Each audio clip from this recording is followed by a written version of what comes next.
Assalamualaikum warahmatullahi wabarakatuh. Kami dari FRI 099 akan mempresentasikan final report Praktikum Tekmi dan PFT.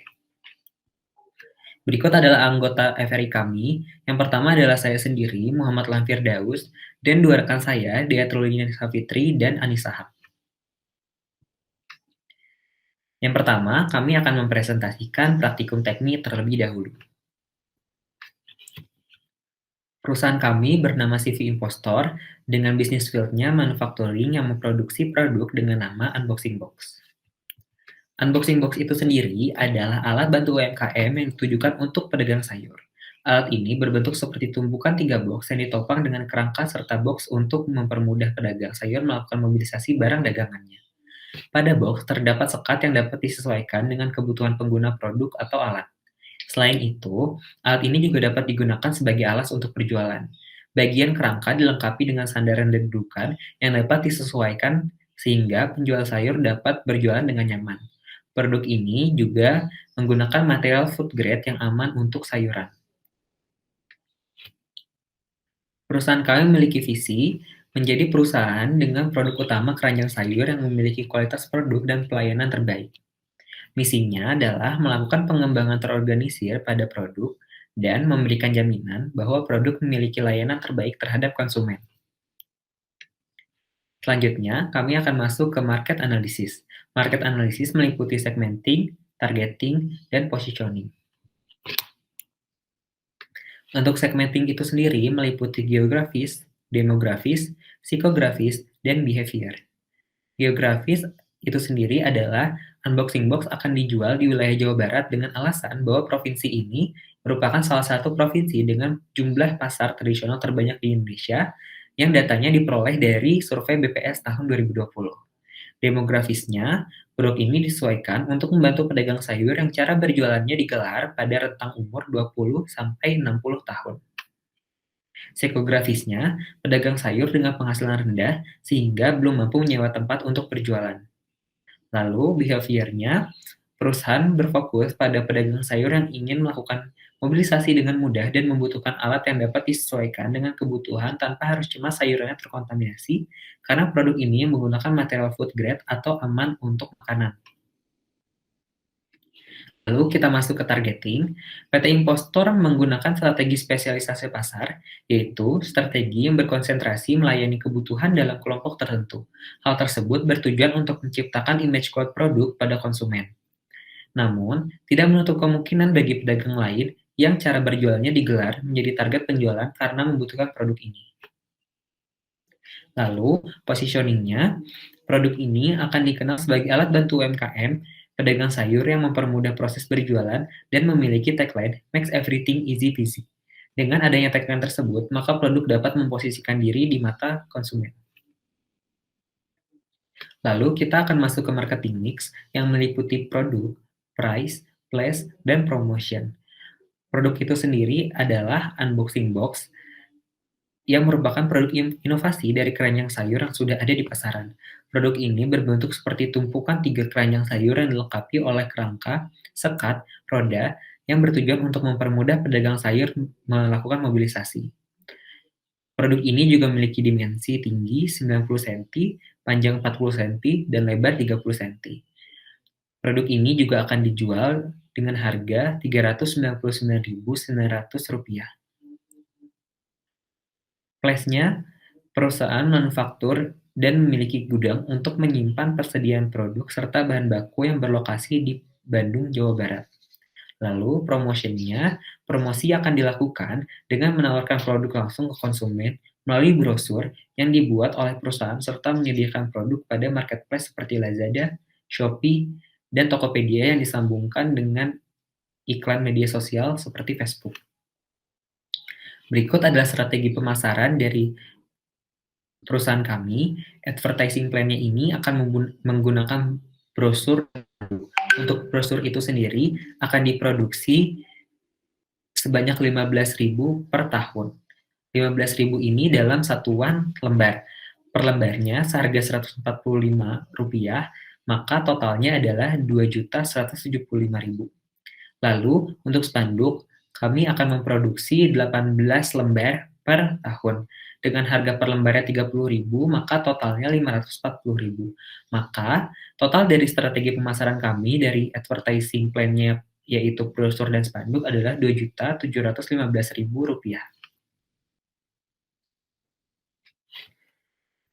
Selanjutnya, kita akan masuk ke rencana pemasaran. Untuk rencana pemasaran ini meliputi potensial market, available market, target market, dan level of competition. Untuk potensial market itu sendiri, sektor perdagangannya di usaha kecil dan menengah atau UMKM. Available marketnya, unboxing box dapat menampung mobilisasi sayuran, serta dapat menjadi alas untuk berjualan sayur. Setiap pedagang sayur di pasar akan membutuhkan alat untuk berjualan seperti pedagang yang belum memiliki kios berjualan secara tetap. Target marketnya, penjual sayur yang belum memiliki tempat berjualan tetap. Level of competition-nya yaitu monopoli natural, di mana setiap perusahaan mencari dan mengembangkan alat berjualan yang murah, ergonomi, dan praktis. Baik, Assalamualaikum warahmatullahi wabarakatuh. Perkenalkan, nama saya Anissa Haq. Di sini, saya akan menjelaskan mengenai rencana produksi dan sumber daya manusia. Untuk menghitung rencana produksi, hal yang harus diketahui terlebih dahulu adalah selling volume dan juga production. Kali ini kita menghitung periode tahun 2022 hingga 2026. Selain itu, kita juga harus mengetahui struktur produknya untuk sebagai input atau mengetahui material apa saja sih yang dibutuhkan dalam proses produksi sehingga kita bisa hitung biaya materialnya. Nah, untuk biaya material ini dapat dibagi menjadi dua, yaitu biaya material langsung dan biaya material tidak langsung. Selain itu, ada biaya investasi dan maintenance dan juga biaya listrik yang digunakan dari mesin-mesin yang ada. Yang pertama adalah material cost. Jadi di sini di bagian komponen direct material itu ada sandaran, dudukan, roda, M5 bolt, kerangka atas, kerangka bawah, box, heel rubber, dan juga M5 bolt. Kemudian terdapat box kemasan dan juga selotip. Nah, di sini kita menghitung biaya direct material cost utamanya terlebih dahulu, kemudian kita tambahkan jika dalam proses packaging dan coding. Selanjutnya, perlu dihitung juga itu adalah order direct material. Jadi setiap pemesanan itu pasti ada biayanya. Untuk di kami, order frekuensinya itu semua komponen sama, yaitu sebanyak 12 kali, dan juga order cost-nya itu sama masing-masing komponen, yaitu sebesar Rp10.000. Jadi untuk total order cost-nya itu sebesar Rp120.000 sama dari tahun 2022 hingga ke 2026. Kemudian untuk indirect material cost, jadi indirect materialnya itu ada tag price dan juga lubrikan dengan peningkatan biayanya itu sebesar 2% setiap tahunnya. Lanjut ada di investment cost. Di investment cost itu yang harus dihitung itu ada machine and facility, tools, transportation, general administration, dan juga kita itu harus memperhatikan depresiasi setiap tahunnya. Untuk maintenance cost-nya sendiri, maintenance-nya itu untuk maintenance mesin ya, jadi kita harus mengetahui biaya maintenance pada tahun 2022. Nah, untuk itu kita mengetahuinya itu dari internet dan setiap tahunnya itu ada peningkatan biaya maintenance. Selanjutnya adalah electricity cost. Nah, untuk electricity cost-nya ini kita harus mendata mesin-mesinnya dulu, apa saja yang digunakan, kemudian jumlah mesinnya, misalnya mesin cutting kita punya 2 mesin, lalu powernya. Nah, untuk power sendiri kita bisa mencari dari internet. Selanjutnya adalah waktu kerjanya. Jadi untuk perusahaan kami dalam 1 tahun itu bekerja selama 12 bulan, dan 1 bulannya itu selama 4 minggu, 1 minggunya 5 hari, dan 1 harinya itu 8 jam kerja. Kemudian untuk bagian berikutnya adalah rencana sumber daya manusia. Jadi sebelum rekrutmen dan setelah rekrutmen itu posisi dan juga jumlah pekerjaannya itu jumlahnya berbeda. Seperti dapat dilihat di gambar, sebelum rekrutmen itu terdapat 7 posisi dengan total 22 pekerja, sedangkan setelah rekrutmen itu ada 11 posisi dengan 27 pekerja. Nah, saat rekrutmen ini juga ada proses-prosesnya untuk direct resource, indirect resource, dan juga executive resource. Di FRI atau kelompok kami itu prosesnya sama. Yang pertama adalah perencanaan dan penyediaan sumber daya manusia. Metode rekrutmen eksternalnya itu berupa pameran kerja dan acara khusus, kemudian ada pemberkasan, tes kognitif, investigasi latar belakang, wawancara, tes kesehatan, penempatan kerja, dan yang terakhir adalah training. Kemudian ada manajemen aspek cost. Jadi kita itu harus menghitung dari masing-masing direct labor, indirect labor, dan juga executive labor itu gaji dari sebelum dilakukannya rekrutmen dan juga setelah dilakukan rekrutmen. Kemudian adalah biaya yang diperlukan saat proses rekrutmen sendiri. Jadi pasti dalam proses rekrutmen itu kan dibutuhkan biaya seperti saat sebelum rekrutmen kita harus memasang banner, memasang iklan di website, dan juga syarat rekrutmennya seperti interview, tes kesehatan, pelatihan, itu kan biayanya dari perusahaan. Nah, baik, sekian dari saya. Terima kasih. Selanjutnya, proyeksi keuangan. Yang pertama ada production and operational cost. Data yang diperlukan adalah biaya langsung, biaya overhead pabrik, dan biaya operasi. Didapatkan bahwa total production and operational cost pada awal tahun 2022 adalah sekitar 6,7 miliar rupiah, lalu mengalami kenaikan hingga tahun 2026 yang nilainya menjadi sekitar 7,4 miliar rupiah. Lalu menentukan sumber dana, yang pertama kita harus menentukan dulu dana yang kita perlukan, yang terdiri dari investasi tetap, modal kerja, biaya SIOP, dan biaya pendaftaran merek. Diperoleh bahwa total dana yang dibutuhkan adalah sekitar 1,8 miliar rupiah. Lalu untuk memenuhi kebutuhan tersebut, dilakukan peminjaman bank sebanyak 20% sesuai dengan keputusan dan kebijakan dari Direksi Bank Indonesia, lalu sisanya 80% berasal dari kekayaan pemilik. Selanjutnya ada installment debt, karena tadi meminjam pada bank 20%, maka total pinjamannya adalah sekitar 300 juta rupiah. Untuk lamanya peminjaman adalah 60 bulan atau 5 tahun. Kemudian untuk bank yang dipilih adalah Bank Mandiri dengan suku bunga sebesar 8%. Lalu selanjutnya ada cost of goods sold. Dapat dilihat bahwa harga pokok penjualan pada tahun 2022 adalah sebesar Rp594.863, mengalami kenaikan hingga tahun 2026, nilainya menjadi Rp631.913. Lalu selanjutnya ada profit loss atau income statement. Dapat dilihat perusahaan sudah memiliki profit pada tahun 2022 senilai sekitar 300 juta rupiah dengan penggunaan pajak yaitu 1% karena nilai gross profitnya kurang dari 4,8 miliar. Selanjutnya adalah cash flow yang terdiri dari cash inflow dan cash outflow. Untuk rinciannya dapat dilihat pada layar. Dari data tersebut kita memperoleh net cash flow, kemudian beginning cash balance, lalu didapatkan final cash balance. Selanjutnya adalah balance sheet. Yang perlu diperhatikan adalah total aset yang terdiri dari current asset, fixed and intangible asset. Lalu untuk liabilities owner equities-nya terdiri dari liabilities dan owner equities.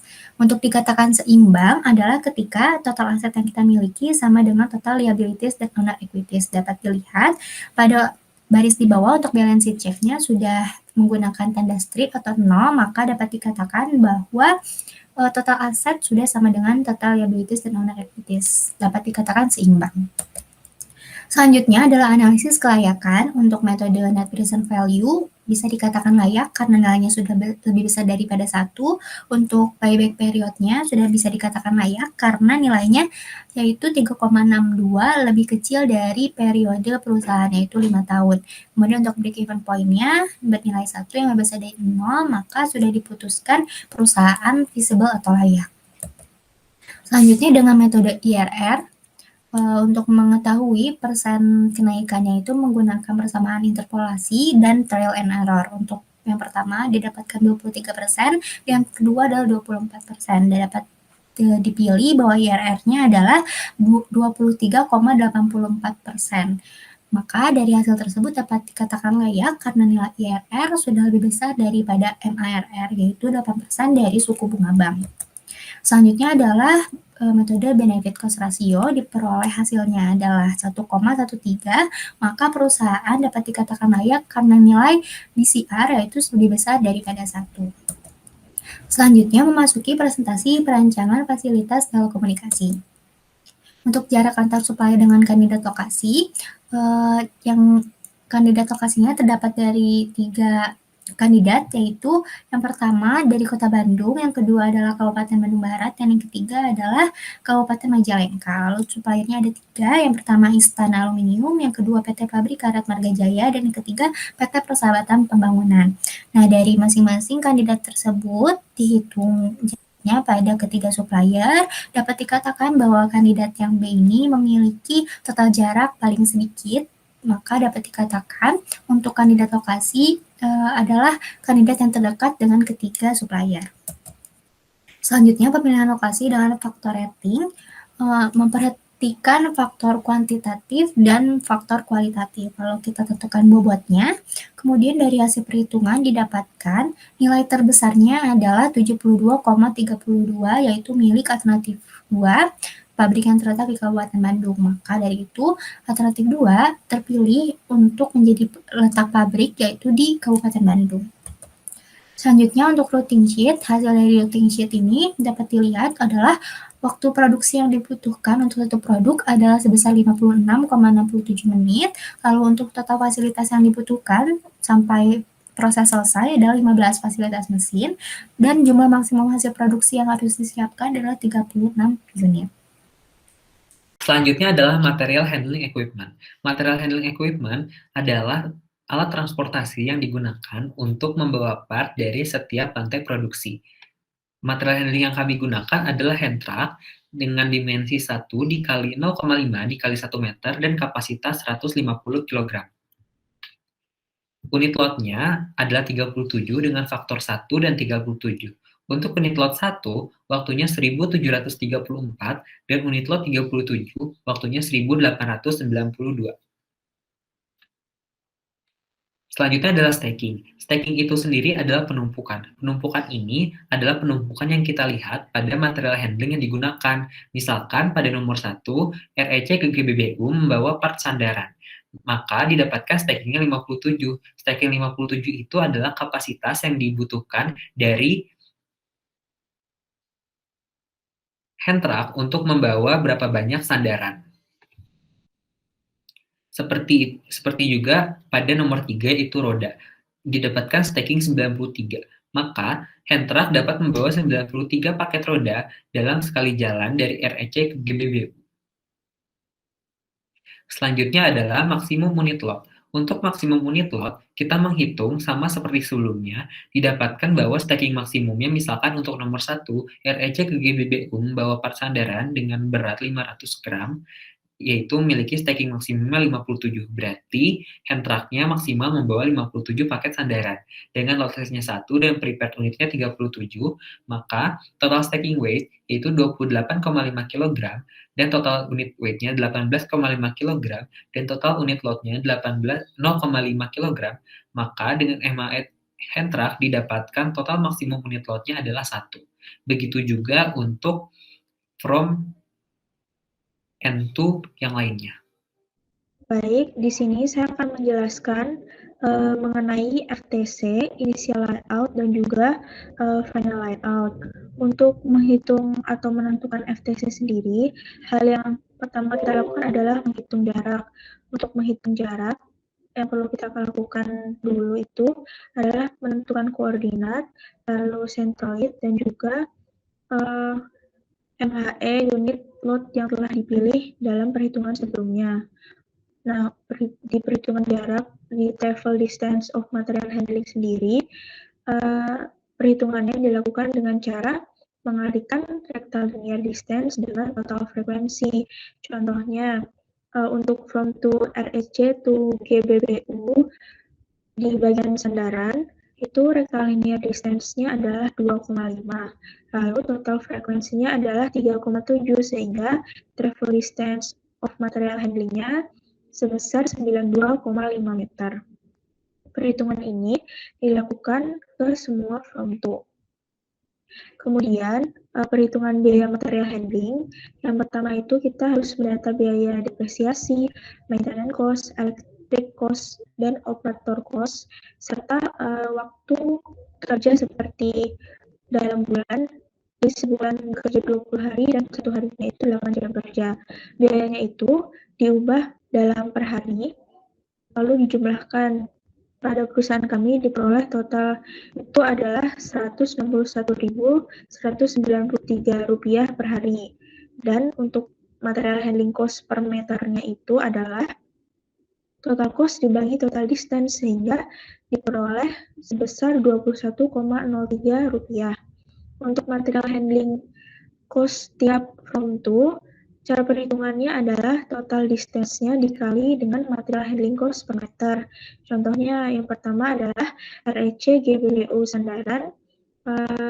Travel distance of material handling-nya itu ada 92,5 meter, kemudian dikalikan dengan material handling cost per meternya yaitu Rp21,03. Perhitungan ini dilakukan sampai ke semua from to. Setelah biaya material handling diperoleh, maka nilai-nilai tersebut kita masukkan ke dalam FTC. FTC ini sangat mempermudah kita dalam membaca biaya material handling. Kemudian ada initial layout, penentuan initial layout. Jadi setelah kita menentukan ARC, jadi ARC itu berfungsi untuk mengetahui ruangan apa sih atau fasilitas apa sih yang harus bersebelahan dan tidak boleh bersebelahan. Setelah itu kita menentukan UFG dengan cara material handling cost dibagi dengan rectilinear distance, kemudian dinormalisasi, dan juga kita menentukan worksheet. Setelah itu kita menentukan AAD dan diperoleh initial layout berdasarkan AAD tersebut. Nah, initial layout ini merupakan layout yang belum fix atau belum pasti. Nah, selanjutnya kita menentukan final layout. Untuk menentukan final layout, dalam praktikum kami menggunakan software WinKSB. Nah, di software WinKSB itu input yang digunakan adalah UFD, koordinat, dan juga location fix. Setelah itu data tersebut atau initial layout dimasukkan ke dalam WinKSB, maka muncul beberapa pilihan layout yang mungkin. Nah, kita memilih dengan biaya yang paling murah. Setelah dilakukan pemilihan, dan berikutlah merupakan final layout yang didapatkan oleh FRI kami dengan perhitungan cost yang paling murah, yaitu sebesar Rp105.358,9. Baik, sekian dari FRI kami. Mohon maaf bila ada salah-salah kata. Terima kasih. Wassalamualaikum warahmatullahi wabarakatuh.